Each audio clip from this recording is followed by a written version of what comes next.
Kaka, first biyahe. Biyahe ng baby. Tama ba ito? Green palm? Green palm tayo, di ba? Sabi niya ba si Ayan na, may katakit. O, baka para sa mama mo yan. Hanapin ko na yung bola wali. Para sa mama mo yan, natanda mo yan. Pagkano, sa dugo yan. Magkano bayad ng cut sitter? Oo nga. Yan guys, nakarating na rin sila Coco dito. Dito yan sa Pansol, Laguna. At kami ay magsuswimming dito. At malamang yung 2 pusa, dun lang yan sa room.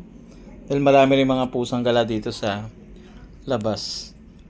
I hope na mag-enjoy sila sa kanilang pag-stay dito. At pag-alis dun sa kanilang comfort zone. At ito yung kanilang pagkain, tama-tama. Ito yung aming pagkain. Sayang nga lang naiwan namin yung munggo. Pinakuluan na. Pero buti na lang meron chicken. Ito yung kabilang kama. Tabi ng mga pusa.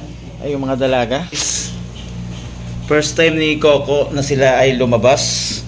At ngayon ay naka-stay kami dito sa Irene Place. Dito yan sa Pansol. Nakakatuwa lang sa 2 pusang to ay umiihi talaga sila doon sa CR.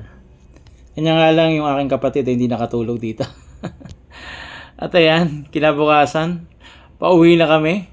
Pero sila nag-enjoy sila sa aircon. Salamat po sa inyong panonood.